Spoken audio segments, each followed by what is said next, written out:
Hello, my name's Ben.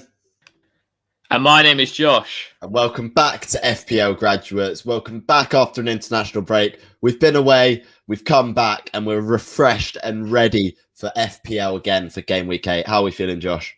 Yeah, it feels like forever since the last game week. It's been a while, but we are here now.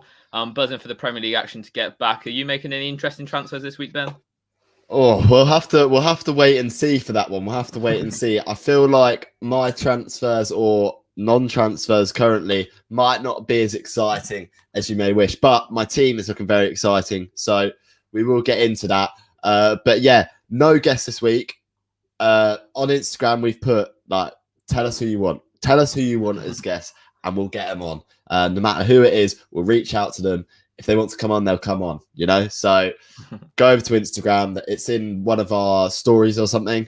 Go and check it out. We're constantly looking for ideas from you guys about who you want to see on FPL Fridays. Yeah, definitely. It's going to be fun. Obviously, this week we're going through a wildcard draft instead. We thought we'd mix up a little bit.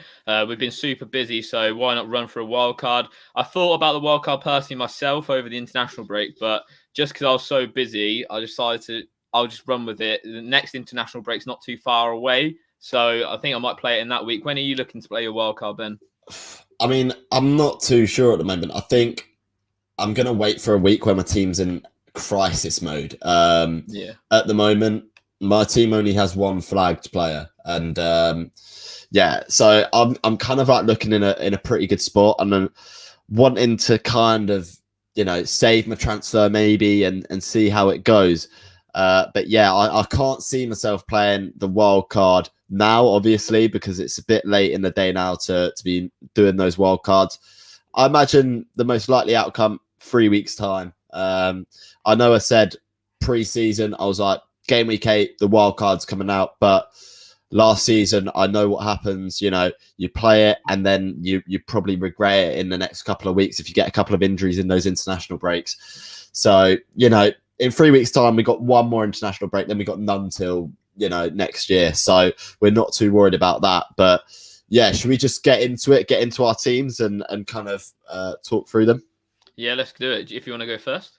Yeah, we'll go for my team first. Now, this is how we're looking, and I'll kind of talk you through what my initial plan was making my transfers last week, because as you can see, we made those transfers last week to bring in the Chelsea boys. Those were our 2 free transfers. Now, the plan was to take Azpilicueta straight out and bring in Trent Alexander-Arnold. Now, since getting a double, it was a 10-point haul, wasn't it, that Azpilicueta got? And the fact that Rudiger's now injured means those 2 Chelsea players are absolutely nailed in that starting 11 now for the weekend, which I'm kind of liking for at least a week.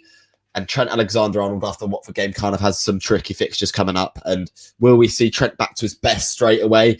I'm not too sure we will. That's me kind of being the optimist in my decisions that I'm making. The other option that I was looking at, obviously, the guy I didn't want to bring out was the guy who just got a 10-point haul for my team, Azpilicueta. So I was looking at Christensen out, Ben Rama out, and potentially bringing in Trent Alexander-Arnold that way and kind of downgrading the midfielder. But I thought a -4 for this week is probably not the best move to make. And I've kind of looked around, got some advice off a load of creators, and they kind of in agreement there that, the points hit at this point is probably not worth it, especially with loads of people wildcard, and it's really going to take a hit on my rank, I feel, this week. Don't think there's going to be too many people taking hits unless you got someone like Rudiger. But then again, you probably want to keep him in for ongoing game weeks, because I don't think his injury is too serious. But yeah, that was the transfer thoughts. Haven't gone through them. I've kind of banked the transfer. And yeah, the rest of the team kind of lines up itself, really. Duffy, Norwich away, fantastic fixture. He scored a goal again over the international break. I'm hoping he continues that. Ben White, Palace at home. Arsenal, we said it before and we'll say it again. Last season, they were fantastic defensively. Underlying stats were great. And this season, again, they're kind of out there producing good numbers again. Tough start to the season. Everyone got off them, and now they're keeping clean sheets. People are going to want to jump back on them. I think Ben White and Ramsdale are the best value Arsenal defensive assets so far. In midfield, Benrahma's staying. I'm waning a little bit on him. I'm kind of thinking I should just cash in on him and sell him on. Definitely one that could potentially go. Salah captain, as per usual. I mean, he's going to be potentially over 150% as a minimum I'd expect for Salah this week. So if you don't captain him or don't own him, you're probably gonna suffer quite a bit this week. I've kept the faith in Bruno Fernandes this week. Leicester away. I actually think that isn't a red FDR sort of fixture, is it? Leicester haven't looked very good at all this season. Can I see that improving potentially against Man United? You know, teams like to turn up and play well against Manchester United, but Fernandes away from home against Leicester, I really don't mind that. And Rafinha's there because I believe that he's either going to play from the start or he's not going to feature at all. And Bielsa will make that decision. I imagine he's probably making that decision around about now, whether Rafinha will play. So we'll find out what happens there, but I'm not too stressed about it because I've got Livramento first on my bench. But yeah, Lukaku up front, he's cleared of all injuries, which is great, and Antonio as well. And as I said before, Livramento on the bench, which if Rafinha doesn't play, he's kind of like the perfect man to come on, because if you think about it, if Rafinha doesn't play, Leeds going forward just don't look as dangerous, do they? So I'm quite happy with my team set up for this week. I think a transfer for me is probably a waste of my time. Josh, what are your thoughts? Yeah, it looks good. The team overall, Salah captain, like you mentioned, is going to be a high captain's player this week, 150% minimum in my opinion. I think he just does look good. Azpilicueta, very good pick. Last week I was tempted by him, but couldn't really bite the bullet, couldn't find the funds, but is a great option to have. And like you said, Rafinha, people are tracking his flight today, seeing when he's coming back into the country, which is mental. But yeah, I agree with what you're saying. He either starts, which I don't think he will, because we've seen, I think Pep said about Edison and Jesus, they won't play. I think Douglas Luiz is playing. So there is some that are, some that aren't. Rafinha is crucial to Leeds, so I think he might get the nod. Love the Lukaku pick. I'll be looking to get him in very soon too. Yeah, my thoughts on the kind of situation with the Brazilian players. Obviously, Dean Smith has said Martinez and Douglas Luiz are going to be in the squad. I imagine Martinez starts then. He's their star player really at this point. Yeah. So it will be interesting to see. But again, like, it's almost a win-win situation because, you know, Rafinha, even if he comes off the bench, I probably prefer him over Livramento for a full 90 if we know Rafinha's going to come off the bench. And Leeds have had a lot of injury problems over recent weeks, and their squad is quite thin at the moment. So I wouldn't be surprised if Rafinha plays, but also wouldn't be surprised if he didn't feature at all, because, you know, that turnaround. I mean, playing football myself, it's a tough one to do if you want to play a lot of times in a row. But yeah, that's how the team's looking. Josh, shall we move on to your team? Yeah, let's do it. So for me, I'm making one transfer this week. We'll get onto it a little bit later, but we're just going to run it through from back to front. Meslier in goal. So I was thinking about the wild card, but a strong reason why I didn't want to is because I've kept faith in Meslier since the start of this season. And look at this little green run. Really nice run for the next three up until I think the international break is here in this 11 to 12. So nice run there. I don't really want to take him out just yet. I think Leeds defensively will have to improve if they're going to get any sort of results without Rafinha, and still no Bamford as well, which is interesting.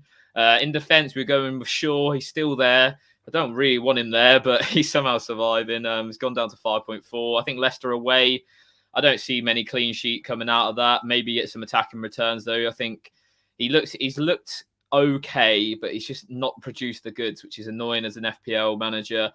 Duffy, as you mentioned, Norwich away, a fantastic fixture for Brighton. Obviously, they go on a tough run, but this is one of those fixtures you want him in for. I think it's 4.4 million now. Got him in at 4, which is pretty good. Christensen, he's almost nailed to start. I think there's only 3 fit centre backs for Chelsea, which is Azpilicueta, him, and Chalobah. So I don't see who else can play, so hopefully he starts this week. Livramento, as you mentioned, it's got a good fixture against Leeds. If there's no Rafinha, no Bamford, maybe, I'm not sure about Phillips. I heard he was a bit injured as well. So Leeds not looking too good going forward. Salah captain, as we mentioned, really good shout. Loads of people saying in the TikTok live when I was doing it, saying, "Oh, it's the early kickoff curse," but it's just, for me, it's a coincidence. Like, a lot of the time you'll see the big teams facing a smaller team on the early kickoff, and sometimes they score, sometimes they don't. It's just football at the end of the day. De Bruyne is my transfer in this week. Bruno Fernandes came out. I brought in the Ginger Prince himself. I do think Bruno Fernandes' fixture this week is good. Leicester away is not too bad, but as you can see, I would have had 3 United players there, and that's too many right now. They're going a really poor run of games. They also don't have a lot of their key players like Maguire, Varane, a few injuries in there. So De Bruyne, Burnley at home. They haven't got Ben Mee either, Burnley. He's tested positive for COVID. So it's a really interesting team. Also, City don't have Jesus. They don't have Torres. So it's going to be interesting. I maybe could even see De Bruyne playing in that false 9 that he's done so in the past. Ismail Sarr against Liverpool. He loves to go against Liverpool. Didn't really want to keep him this week because of that fixture. But he's just going to play. Worst case, he gets 2 points. I won't be too bothered. He will be coming out probably next week. Ben Rama in there. You said you're losing patience with him. I think with him and Antonio's sort of been consistent with the returns, whereas Ben Rama, when he's got returns, as you can see, they've been double-digit hauls or nothing. It's a bit go home or bust with Ben Rama. So I think him having that ability just to pop out of nowhere is really massive. And Everton away, I think, is one of those fixtures that is good for West Ham. It's not necessarily the hardest game, and Everton defensively, they can be prone to errors. Ronaldo against Leicester away, I expect him to start this week. Obviously, captained him last week, and he bloody got benched. I was flying at that time as well, so I found out when I landed that he got benched, which was great. And so, yeah, not ideal, but I think he's got a score against Leicester. He's just full of goals in the international break. Yeah, it weren't the greatest opposition, but he's still amongst the goals. Scored, I think, 4 goals in the 2 games. So he's high on confidence. So I'm expecting more of the same. Jimenez Villa away as well. I think, again, it's a decent fixture. It's not the best. He's turned more into a creator at the minute for Wolves. So hopefully he can score some goals. He's scored against Southampton as well. I really liked Owen in Jimenez. You just know he's quite a dangerous player. Bench-wise, we've got Ben Foster. Obviously, he should be playing. I imagine wouldn't really start him against Liverpool, though. Chris Wood, City away. My punt last week to bring him in on that hit didn't work out, but he's got some good fixtures after City. It's sort of like good, bad, good, bad. They got Southampton away, Brentford at home in their next 3, along with that City fixture. And then obviously Eiling and Gilmore on the bench. So, yeah, not too bad. It's potentially wildcard worthy, I won't lie to you, but I think for now it will do me justice. What's your thoughts, Ben? I mean, that De Bruyne pick is an exciting one. I'm not going to lie. I had a look at the City assets, and I think he's probably the best one to go for, to be honest, in terms of being nailed in that starting 11. You know, the most owned out of those City boys is Grealish. He's started a lot of minutes so far under Guardiola, so you don't quite trust it. But yeah, I like the De Bruyne pick. It's a much easier fixture than Leicester, and I think you had to make that decision on who you were going to get rid of out of Shaw or Bruno at that point, because I think realistically you probably want to keep in Ronaldo currently, because he can pop up with that goal, and we've seen it time and time again so far this season. It's a really good team. Obviously, you've got the Chelsea coverage in there. You've got the City coverage now, which not too many people are going to have that going forwards, especially with Ferran Torres being ruled out for 2.5-3 months. He's going to plummet now in price. To probably imagine if he comes back at like 6.5 and people are, and he comes back and could pop off at that price. The new Lingard, I'll call it right there. But yeah, very strong team. You're kind of hoping for a 0-0 between Southampton Leeds. So, there's always one in that week that happens. I had that last week with Arsenal Brighton, and I was buzzing about it. So hopefully the same happens for you. Yeah, hopefully. Anyway, it's going to be interesting. I really like the look of Armstrong. I know we're going to talk about the wild card in a minute. A few people that I've been speaking to have got him. I think he's 40% chance to score this week. So quite good numbers for someone who's, 6 million? I think he's a good option looking going forward, but especially with Saints' run, they've got unreal fixtures. Yeah, I mean, there's always that option, isn't there, of going to someone like Armstrong, who's got some really good fixtures going forwards in that Southampton team. Where I'd probably look to, get in is potentially a City defender. I'm not too sure. I mean, there's some decent options about, and Lukaku, he's got some really nice fixtures. Can he? Yeah. You know, he's a guy that is a form player, so hopefully we see him bagging a few goals. But yeah, very, very solid indeed. Yeah. Right. Shall we move on to the next segment? Yeah, let's move on. So now we're going to talk wildcards. What our wildcard draft will be? As you can see, Josh is going to bring up some transfers here. He's going to get rid of a few players in his team, and we're going to show you what a potentially good wildcard would be. Obviously, it's your decision, guys, at the end of the day, who you want to go with. But we're kind of here to, guide you in sort of the right direction with this. And there's a few decently priced options in this wild card, and it could be some gems in here.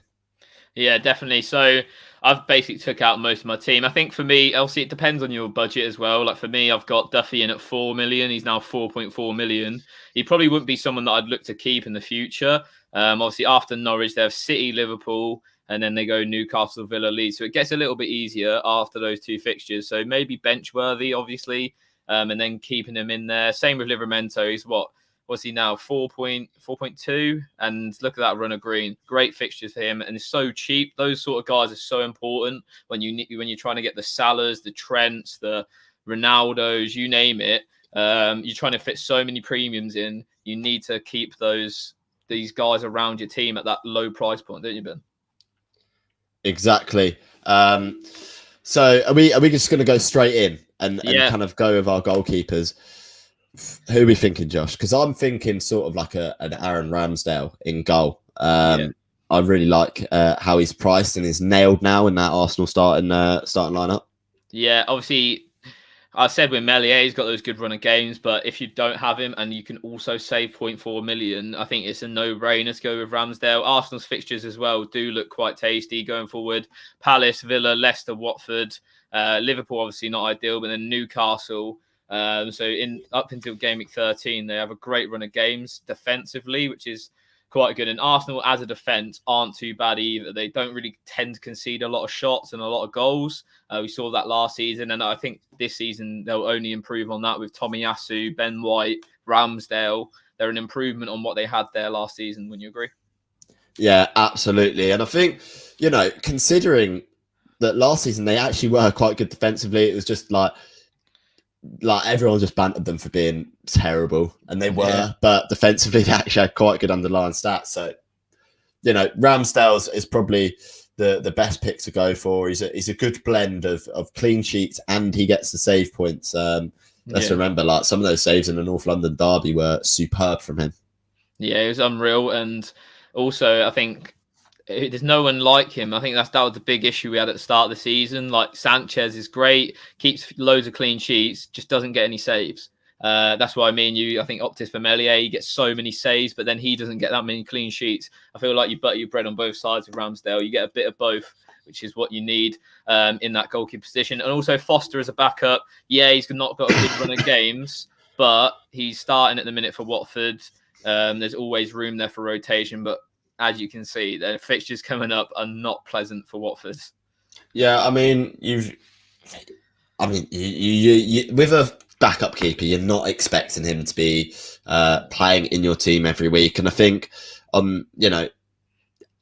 you got to not worry about that, because when his fixtures do turn good, then you can use him there. If Ramsdale doesn't have good fixtures, I think Ramsdale has good enough fixtures for now that you could get away with it, and even. That's the thing. Even when keepers have tough fixtures, they can come out with unexpected hauls as well, because, if they've got a really tough one, they could accumulate enough save points to be like, oh, it's a clean sheet anyway. So that's my thoughts on it. In terms of defence, what are we looking towards, Josh? But obviously, we've got to keep Duffy in there because he's just a fantastic option, isn't he? Yeah, he's just so cheap, as I mentioned. Same with Livramento. They're both just... If you get a £4 million defender that plays consistently and even offers any form of clean sheet or attacking threat, you just need them in your team, because you're not going to get anything better. And especially when it allows you to open other avenues to getting 3 premiums or just improving that midfield. I think obviously a Chelsea defender is crucial. Their run of games now is really good. Brentford, Norwich, Newcastle, Burnley. You couldn't really ask for 4 better fixtures. start of the season than that. Which Chelsea defender would you go for, though? Because obviously Christensen's in that minute. They've got Rudiger injured. Thiago Silva's not playing due to being with Brazil. So who would you go for if you had to cherry pick one Chelsea defender? If I had to cherry pick one, I think the most nailed one in there is someone like Cesar Azpilicueta. Yeah. I don't know if you agree, Josh, but for me, he's a standout option because he can play right wing back and right centre back for Chelsea. I don't think Reece James is nailed. I think if he was back in, I think if we're talking about it maybe 3 weeks later when we're doing our wild card, I think he's definitely more of a viable option then. But for now, I have to say Azpilicueta is probably my standout option. Yeah, I totally agree with that. Like you said, nailed. I just don't see how he gets replaced in that team. He always seems to play, doesn't he? So I think that's crucial. And also a Man City defender, I think is also important. They, again, obviously this week, Burnley, Brighton, Palace, United is not even that bad of a fixture, in my opinion. Everton, West Ham, Villa, it just goes on until probably game week 20. And even then they face Arsenal and Chelsea. Like Man City already proven defensively, like in a tough run of games, that they are just consistent. They don't really tend to concede a lot of goals. So I think having someone that, again, we need to go with a nailed one like Azpilicueta, because there's not a lot of rotation in that defense at the minute because due to people being injured and suspended and whatnot. So who would you go for in that City defense? I mean, Pep's already alluding to that centre-back rotation again with John Stones being unlucky not to be playing so far this season. So I think we see him get more minutes. But for me, the player who, since the start of last season, has received the sort of most minutes other than Ruben Diaz is João Cancelo. And I think his attacking output as well is too good to go without. And if he doesn't play, you can guarantee he doesn't come off the bench. He's come off the bench once in, out of all the games that he's been dropped for. And when he starts, he is a fantastic FPL asset going forward. So he gets forward, basically a midfielder at this point. When he is going forward, he is a little bit more expensive, but I think he's worth the price. Yeah, I have to agree with that. He's just, like you mentioned, even if he doesn't play and maybe Diaz does, I think over the long term, if you're holding them till like a game week 20, like I showed, you're going to be all right because he's going to get so many attacking returns. He's just so lively going forward. So he's a great option.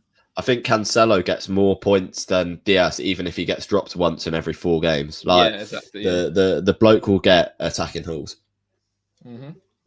I totally agree. Going forward, Trent Alexander-Arnold. So obviously a lot of people, me and you included, took him out last week just because he's obviously injured. We had the international break. I think a lot of people thought, just take him out. Worst case, our wild cards get him back in, sort of thing. Would you? Obviously, we've got quite an expensive defense as it is with Azpilicueta and Cancelo. Would you still get him in with, considering this run of games? It's not the best for Liverpool, but we know what Trent can do. It's really tough because he's created the most chances out of anyone in the league this season. I'm really quite torn. I think if you didn't spend the money on Azpilicueta and Cancelo, you'd be like, yeah, I'll get him in, of course. But I'm really torn. I'm really 50-50 about it. So it's just dependent on whether you think you could get better value in midfield.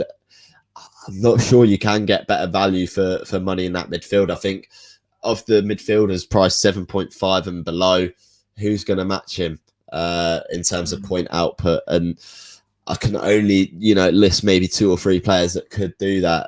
It might be like a Rafinha that can match him. But even then, last season, it's a tough one. It's a tough one. You know what? I'm going to let you make the decision on this one, Josh. Yeah, for me, it all depends what you want to do with the rest of your team. Like if you're trying to get 3 premiums in, plus Cancelo, plus Azpilicueta, plus Trent, it's not going to be possible. So I think you've got to be happy with the 2 premiums and kind of be willing to rotate one of them when the fixtures turn good. I think that might provide the best sort of balance for your team. Yeah, so what we'll do, I'm obviously more than happy to put Trent in. We'll put him in for now. I think he is still a great option, despite the fixtures not being fantastic for Liverpool. Obviously, United's not a great game. Brighton, again, I think they can cause Liverpool problems. West Ham has proven they can cause anyone problems. Arsenal as well. It's not the best run, but I wouldn't say it's the worst. And especially when we get to game week 15, they do go on a bit of a better run. and for a quite foreseeable future, similar to City, but about 5 game weeks later. So, yeah, he'll go in for now. In terms of your next premium for the foreseeable future, obviously your wild card, and you're not going to get another one until the new year. Like, it's going to be quite a while until you can change your team drastically with these premium options. Who would you go for next?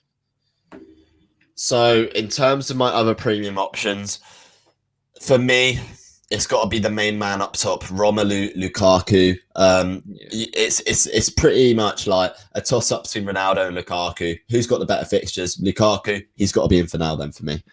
Yeah, those next 4, as I mentioned earlier, he's captainable next week. He's captainable the week after. And even Burnley at home, I think, is a captainable game. It just all depends on the service. Reece James being back, I think, is going to help that out massively. We saw how good they were at linking up against Arsenal. I think he's just lacking service, and the way Tuchel plays, he's going to be isolated at times. But against those lower ranked opposition, I don't think it should be as much of an issue, and we'll see him start scoring again. And those fixtures, just too hard to turn your nose up at, aren't they? Yeah, he's a fantastic asset as well. Like, he's a sort of player who can produce even against the big teams as well. We can't forget that. So, you've got to bear that in mind.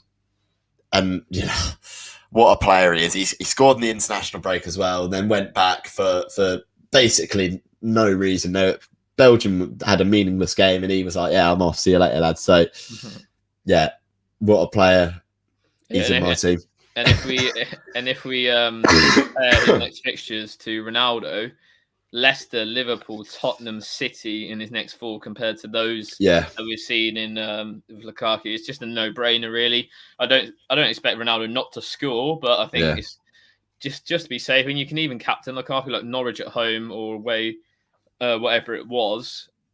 It's a no-brainer. Norwich is just a terrible team, really. So, yeah, we'll get Lukaku in there. We now have 40-ish million to play with for 5 positions. So not too much money, but I think we can make it work. Yeah. Who would you go for in this midfield alongside Salah? Because there's loads and loads of options, isn't there?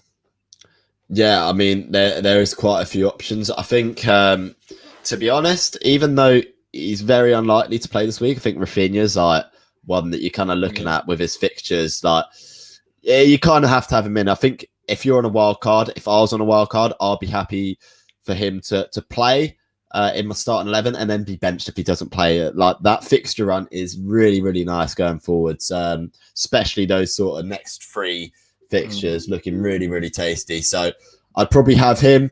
I'd probably go for a 5.6 or so million midfielder, because I think at that price point, they're providing the best value that we've seen so far this season out of any assets. The likes of Damari Gray, Doucouré, Townsend, all them Everton boys, they're providing really good value. And Mbeumo, I think it's a standout one, though, for me. I saw you highlighted him there.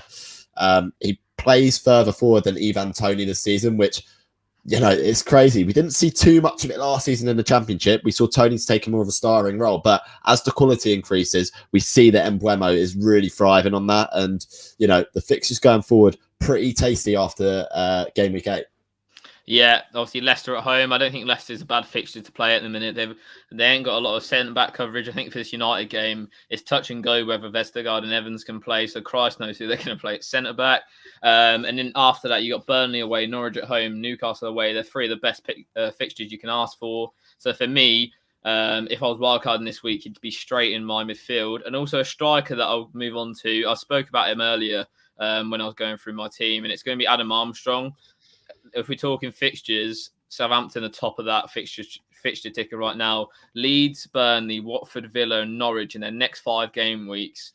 Unreal fixtures. And also, he's proven that he's getting a lot of shots away. Maybe not a good conversion rate at the minute, but I think the goals will come, especially now Adams is out, so he's their only focal point for Southampton's attack. Yeah, I mean, I've got to agree with you there. Like, the value is absolutely fantastic with that boy. And I don't think a lot of people are picked up on Adam Armstrong. He's producing a lot of shots, and he's produced a lot of shots against the big teams as well. He's not just doing it against teams that are kind of lower down. He's doing it against everyone. So I think he's a really fantastic budget option, especially if we're going for some expensive defenders and a couple of premiums. Like, it's got to be one to put in. Yeah, definitely agree. So we have 21.3 million. So I think that's actually quite a bit. 7 mil per player-ish. Exactly. So What would you go for? Would you go for another like mid price striker? Would you try and go premium in midfield? What would you say? To be honest, I'd probably go for like a 4.5 striker or something like that. In my opinion, I don't know what you're thinking, Josh, whether you agree, but I'd probably go for something like that, and maybe try and could we squeeze in someone like Heung-min Son? Maybe. I mean, the Spurs have relatively good fixtures going forward. There's one or two tough ones in there, but overall they are pretty nice. And Son's been that kind of star performer, so if we can fit him in, I think it's probably worth bringing him in. Yeah, definitely affordable. Like we've got nearly 7 million to play with after that. Okay. And obviously Keenan Davis, he's dropped to 4.4 million, and he's now back in training, I do believe. So you might even see some minutes off the bench for him. We saw him come on a lot towards the end of last season when they needed to get a goal. So I think 4.4 million, you can't say no. The cheapest striker you can literally buy on the game. And I agree with what you're saying with Son. Even with how Spurs are playing right now, he's still getting returns, and when he tends to score, he tends to pick up a large amount of the bonus points too. We saw him against City, scored that goal, scored against Watford as well. I owned him at the start of this season, and then he obviously picked up that injury. He was just really fun to watch. He's on a lot of set pieces as well for Spurs, so I think to get that coverage, especially like you said with their fixtures going forward, obviously Newcastle was great this week. West Ham, I think you can still score against West Ham. I don't think they're great defensively. United, likewise, with the injuries they've got, Nova Run still, Everton as well, and then that sea of green afterwards. If you're looking a little bit more longer term, he's a great option. And then finally, if we got 6.8 million to spend for a midfielder, it's a weird price point that, because I feel like you could use it elsewhere as well. Who would you go for? I'd be almost tempted to kind of leave a little bit of money in the bank, so to speak, because obviously with this team, especially up front, you might want a little bit of flexibility. If Armstrong doesn't fire as much as you want, you maybe want to upgrade to sort of Antonio or someone like that without too much stress attached with it. So I'd be tempted by someone like Gallagher or someone at like the lower price point.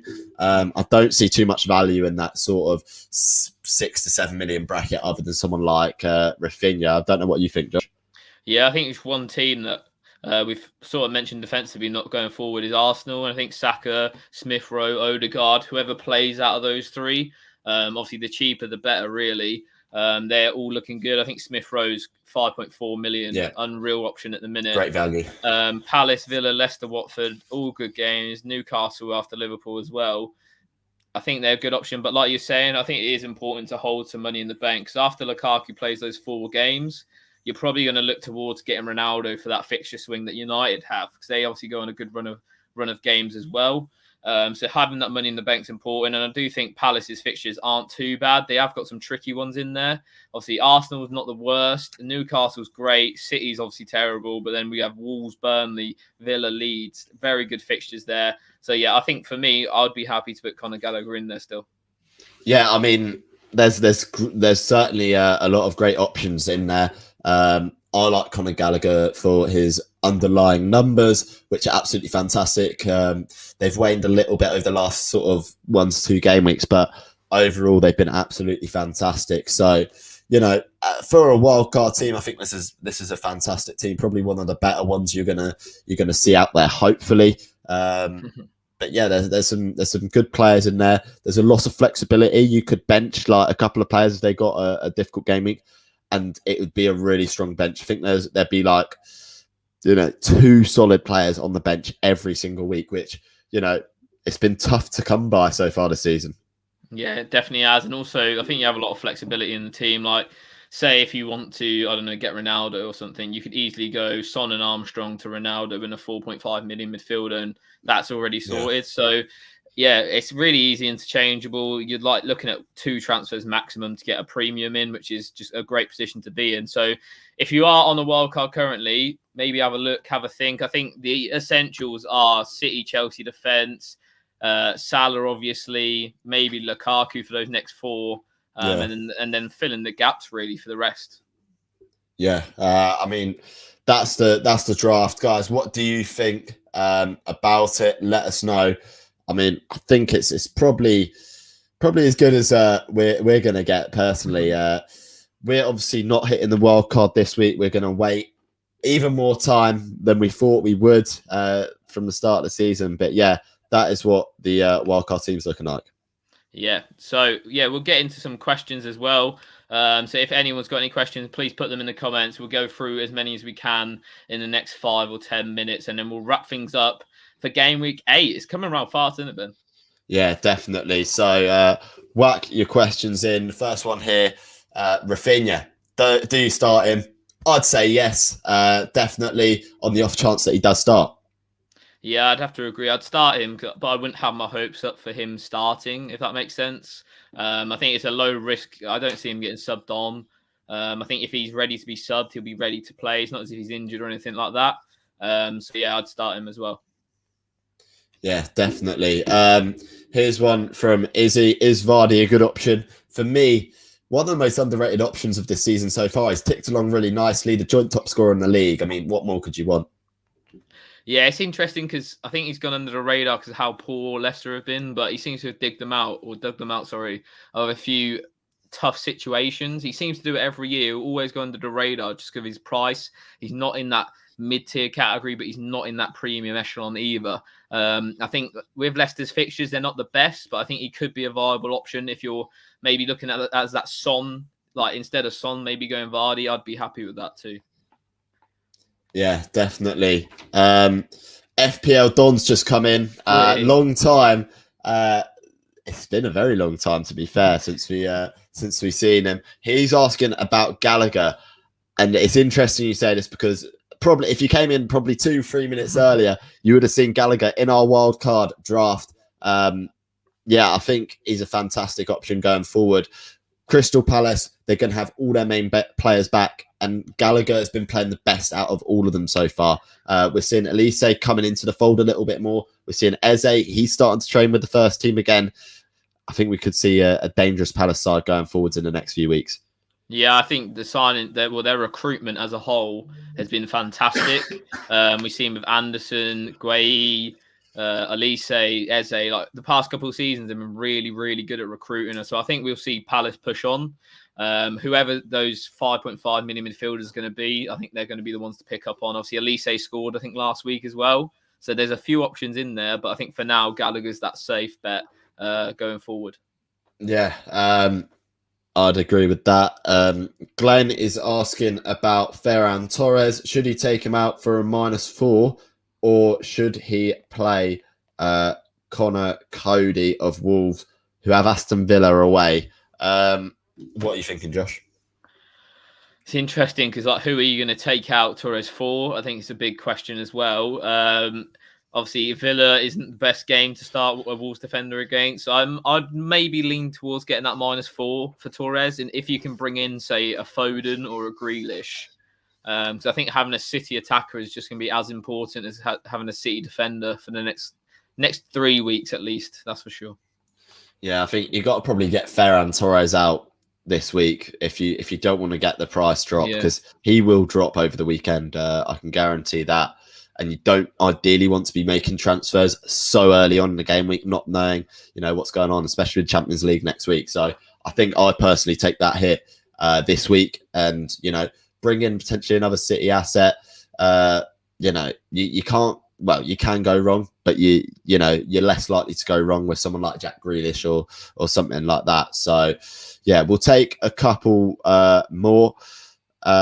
Another City player, right wings, asks thoughts on Phil Foden. Josh, what are we thinking?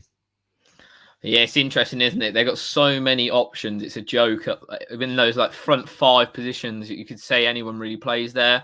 I think he's proven recent weeks that he's going to be in and around the team. Whether that's going to be Champions League or Premier League is going to be another question. Obviously, Sterling's come out and saying that he's not happy. He's not getting enough game time. They still have Bernardo Silva, Gundogan, De Bruyne. The list goes on for their attack. So for me, that's why I've gone with De Bruyne in my team. So if De Bruyne is fit, it's going to be very unlikely for him not to play. Whereas with Foden, he could be fit and maybe not play 3 to 4 games in a row because Pep he trusts him, but just chooses other option. I think the signing of Jack Grealish has really just affected Foden as well because he plays the same position basically on that left side that Foden's been playing. Same with Sterling as well. So I don't see him benching an £100 million Jack Grealish to play Foden. So I feel we'll see Foden playing a little bit deeper, maybe where Gundogan's been playing. Yeah. Obviously, it's really easy to deliberate it, but difficult to work out what Pep Guardiola is going to do. At the end of the day, he could really play anyone. Now, should we wrap that up there? Yeah, it's been a good one. Yeah, so FPL Don says it how it is. What a hero. Thank you again, FPL Don, for dropping in. But yeah, we'll finish that one there. Thank you again for watching. Sorry that there was no guest this week, but like we said, you need to tell us who you want, and we'll get them on. We'll listen to the people and see what they want on FPL Fridays. And yeah, any final words, Josh? No, just thanks everyone for watching. Obviously, the content will be coming thick and fast. Now we're off the international break and we're straight back into Premier League action. So make sure you check out all our socials that are in the description below. And yeah, go on, Ben, round us off. Yeah. So please remember to like, comment, subscribe. As per usual, I've been Ben. I've been Josh. And we'll see you guys later. Have a good game week, everyone.